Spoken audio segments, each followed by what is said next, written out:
Hello and welcome to Four Random Books, episode 15. Goodness gracious me. And today's episode is going to be Civil War themed. Well, as it's four random books, basically, uh, I picked up one of this trilogy, and that meant I had to go with all the others because they're just cool. And the book next to them was The Korean Civil War by Max Hastings. So it's Civil War themed, but really it could be called Bruce Catton and a Guest.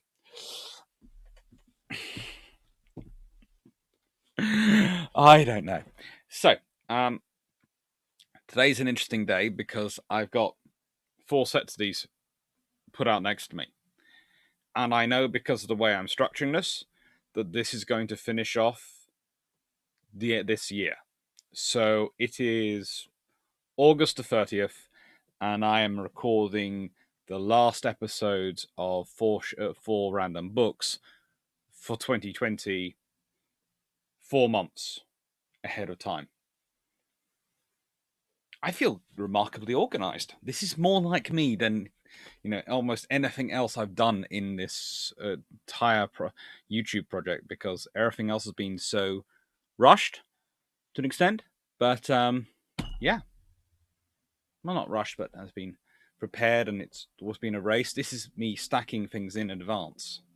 This is how I like to do things, especially for what is, well, what is in reality asynchronous teaching.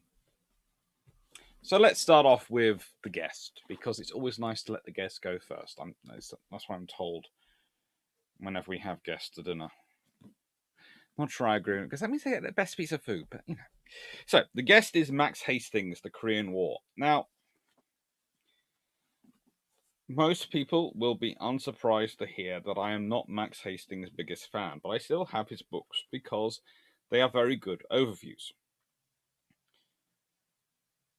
As a rule, having studied some of his works, he produces them, I'm sure, very, very quickly and in as much detail as he can. And that's not necessarily enough detail, and it does tend to sometimes skip things and seem to get some small things wrong. There is one book where famously he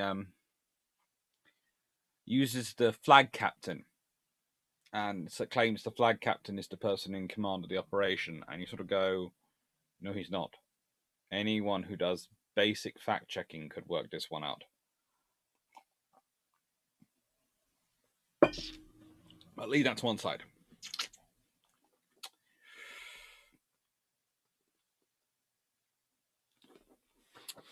And among all the UN formations fighting Korea, there were the Koreans themselves. The decision to provide a contingent of Carthusians, Korean attached troops, to every Allied subunit was partly a desperate expedient to bring some UN formations up to strength, and partly a reflection of the UN command's lack of confidence in the Republic of Koreans' troops' ability to fight in formations. Thus, almost every American and Commonwealth platoon possessed its handful of Koreans. Some were adopted as much beloved mascots, some were respected as memorable comrades, others were treated with callous contempt. As a system of reinforcement, it left much to be desired, because few Koreans became sufficiently integrated in the units to which they were attached to be fully accepted and trusted. Meanwhile, the Republic of Korea's army formations continued to cause chronic concern to the commanders of the Eighth Army. Faced by a communist offensive, they collapsed with monotonous regularity. Knowing themselves to be untrusted by their foreign sponsors, the Koreans repeatedly showed themselves militarily untrustworthy.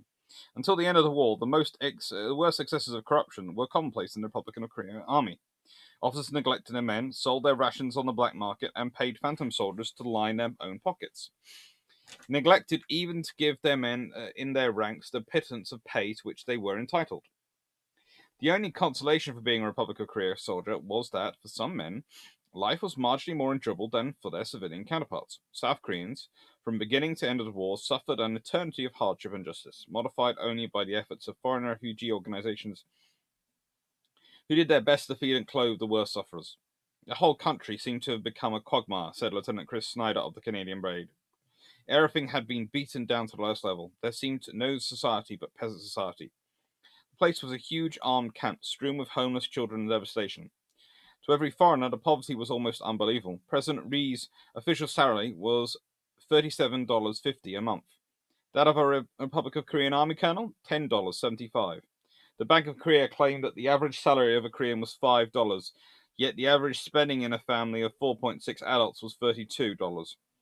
The Koreans suggested, as denying the vast influence of the black market, that the difference was made up by families selling odd valuables, putting children in street stalls, and calling on Confucius for aid. The equation was distorted by foreign largesse. Every Korean employee of EU SAC was paid $17.50, and the average houseboy received $30 to $60. It was a web of hardship interwoven with corruption and foreign free spending, which was to wreak equal havoc on the moral fabric of Vietnamese society a decade later. Okay. There are some problems, but it's in the Pan-Military Classic series. So you're going to get it chucked at you at some point by what's written here. It's good to know what's written. So if you have to argue against it, you know what's been said, and you know where they're getting their information from.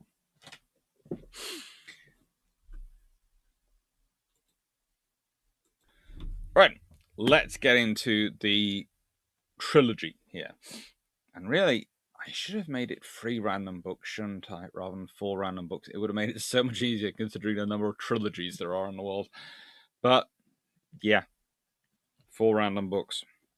Also, the reason it has 4 random books, and it's 4 random books, is also because I didn't want anyone shorting it to FB or Facebook. Right, The Coming Fury. It's volume 1 in the American Civil War trilogy, and it is a good book. It is, in many ways, I think, worthwhile getting just for this map.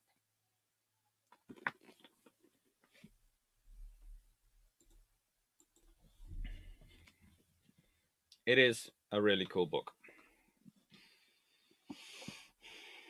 As Treshrock remembered it, Davis opened the conversation by asking Buchanan bluntly, "Have you received any intelligence from Charleston the last few hours?" When Buchanan said that he had not, Davis said, "Then I have a great calamity to announce to you." He told the president that what had happened, how Anderson and his garrison had moved to Fort Sumter, spiking guns and burning gun carriages behind them, even chopping down the Fort Moultrie flagstaff as a departing gesture, and he added, "And now, Mr. President, you are surrounded with blood and dishonor on all sides." Buchanan stood by the mantelpiece, crushed a cigar in one hand. Then he sank in the chair, bursting out at last, "My God, are calamities never to come singly? I call God to witness, you gentlemen, better than anybody know, that this is not only without but against my orders. It is against my policy." This was all very well, but it was not enough. The visitors told Buchanan that he must do something, and do it quickly. South Carolina would unquestionably seize Fort Moultrie and Castle Pinckney, and would probably attack Fort Sumter as well, and only a prompt statement from the president that a status quo would be restored at once would ensure peace. Buchanan, as Trescott saw it, seemed inclined to agree. Then he demurred and said that he must consult with his cabinet, insisted that he could not condemn Major Anderson unheard. The visitors argued, but without avail, and at last they went out, Buchanan saying that his meeting with the South Carolina commissioners must be postponed. Then Buchanan went to talk with the cabinet. The cabinet had changed since the argument about Charleston forts began. It was no longer split down the middle, unable to give solid advice to the president, who relied more than most executives on the advice of cabinet.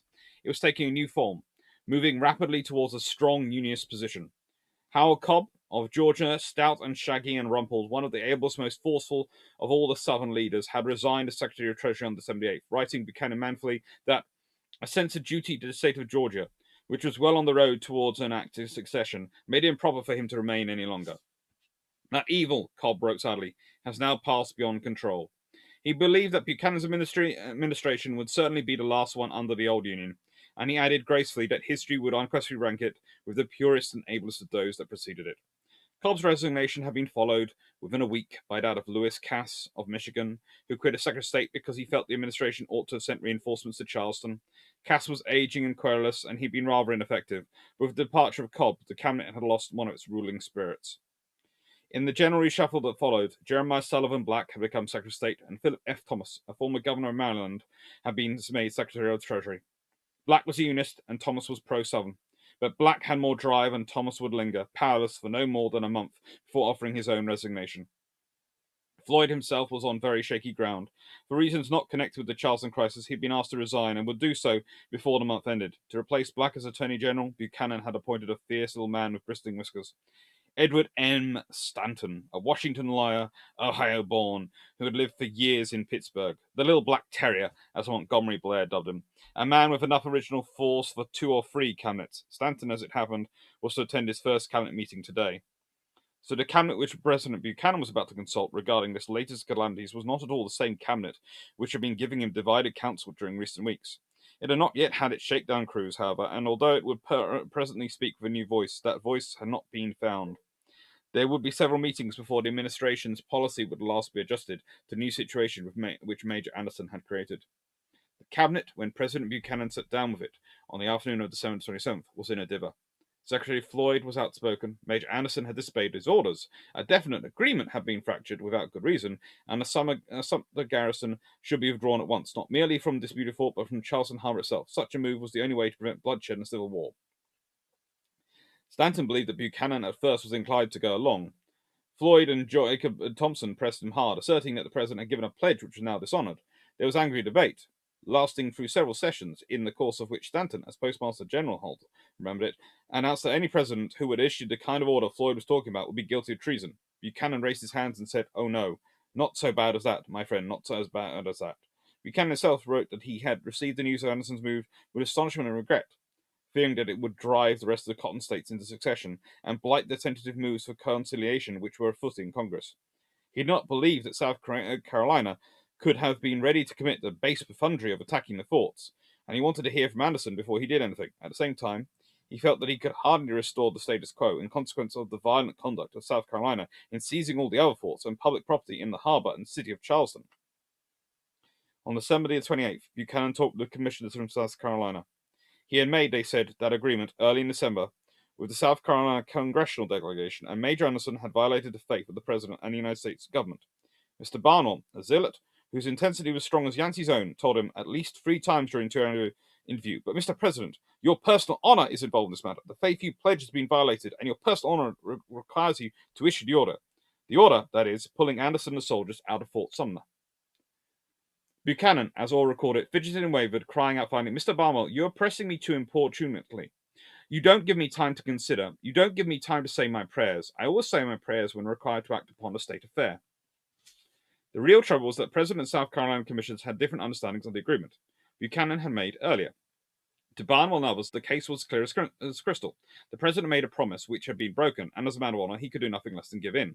To Buchanan, any pledge that had been made was ended when South Carolina succeeded, and whether Anderson had done wisely or stupidly made no difference. No promise had been violated, and however the rights and wrongs may have been, the stormy meeting ended with nothing done. Buchanan did not order Major Anderson to get out of Fort Sumter.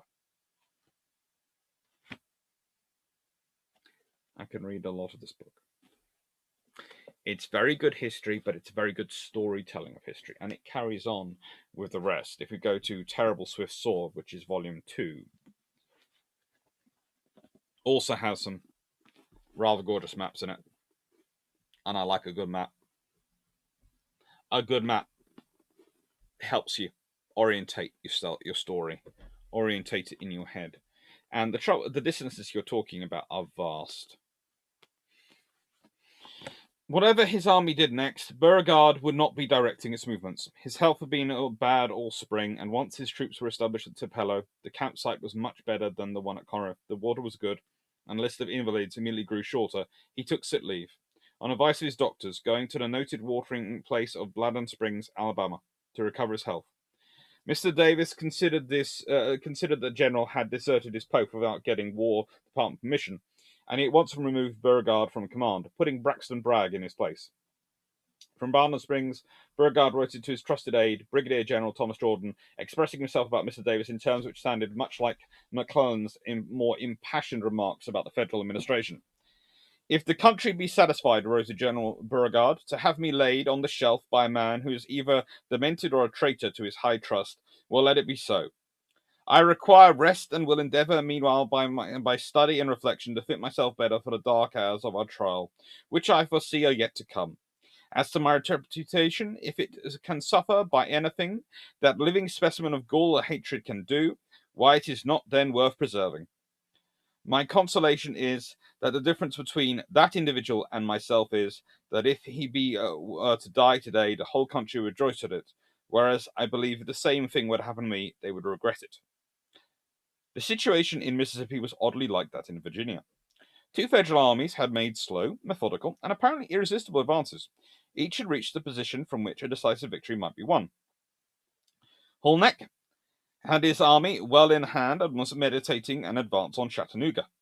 McClellan's army was more extended, the unpredictable Chickahominy flowing between its separate wings, the weaker wing lying nearer the enemy, but the river was being bridged. He had disposed of the threat to his right flank and rear. He would soon be able to wheel up his heavy guns, and he was preparing for what he himself had spoken of as the last struggle.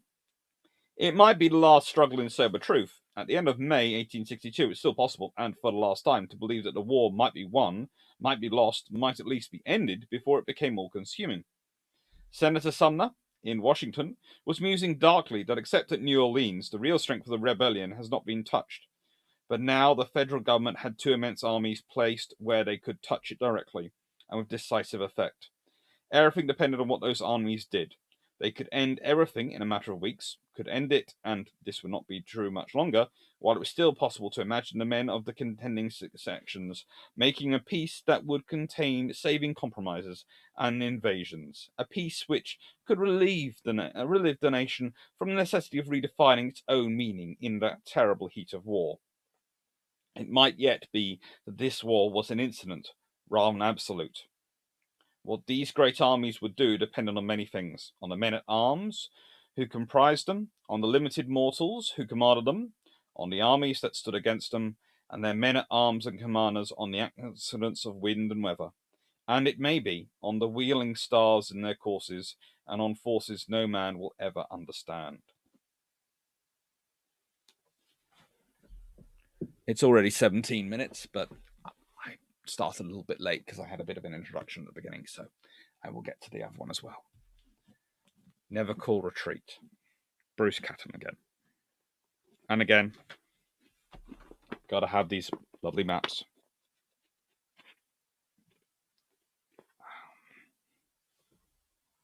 Beautiful calligraphy.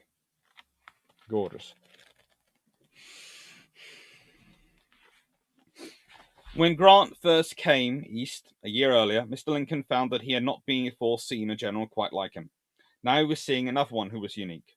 Sherman, grim, hard, full of proud talk about his ruthless bombers. He liked to say that his army was dirty, ragged, and saucy, stained by the smoke of many fires, confident that if Grant held Lee at Pittsburgh a little longer, his own inexorable advance would come up and stamp out the last of succession. The president was happy to have the military situation explained, but he insisted that Sherman ought to get back to his army. In his absence, something might go wrong. Sherman assured him that Schofield was perfectly competent to handle things, and that said that his army could take care of itself no matter what happened. But the president was slightly uneasy and brought the matter up several times. He also hoped that the war could be ended without another big battle, and over he asked, must more blood be shed? The generals believed there must be at least one more big fight. As Sherman explained later, we had to presume that General Lee was a real general, that he must see that Johnston alone was no barrier to my progress, and he would not await the inevitable conclusion, but would make one more desperate effort. With this, the president had to be content. He seemed relieved that when Sherman said he would start back to North Carolina as soon as the conference ended. Admiral Porter had a fast steamer, all fueled, waiting for him. Before he left, Sherman asked what was going to happen after the Confederate army surrendered, and he learned more than the peace commissioners had learned, or had tried to learn, in the famous meeting at Hampton Roads. The president wanted an easy peace, with no hangings and no reprisals, a real peace in which the shattered country could grow together. He hinted broadly that he would be very well pleased if, unbeknownst to me, Jefferson Davis somehow managed to escape from the country, going to some foreign land where no scheme of vengeance could ever reach him. He hoped to see the disarmed Confederate soldiers going back to their homes, picking up the threads of life as peaceful citizens of a reunited nation. He looked for early re-establishment of civil government in the southern states, and he made such an impression on Sherman that the general wrote afterwards, I know I left his presence with the conviction that he had in his mind, or that his cabinet had, some plan of settlement ready for the application the moment Lee and Johnson were defeated. The conference ended. Sherman went back to his army, Grant's troops began to move, and President Lincoln stayed where he was, to watch and to wait, and to let his presence exert whatever influence it might have. He consulted Secretary Stanton by telegraph, and was urged to remain with Grant. There is in fact nothing to be done here but petty private ends that you should not be annoyed with. A pause by the army now would do harm, but if you are on the ground, there will be no pause. There was no pause. By the evening of March 29th, Grant had 50,000 men massed on his extreme left, behind a stream called Hatcher's Run. Sheridan was a few miles to the southwest at Dinwiddie Courthouse with 10,000 cavalry, and General Lee, getting wind of all this, drew on his last reserves to post General Pickett with 11,000 men at the crossroads of Five Forks, half a dozen miles beyond the Confederate right, an equal distance north of Sheridan. Pickett's instructions were clear: hold Five Forks at all hazards.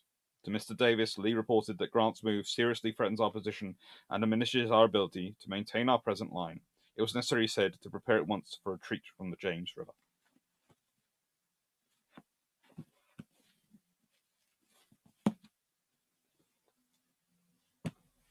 These 3 books,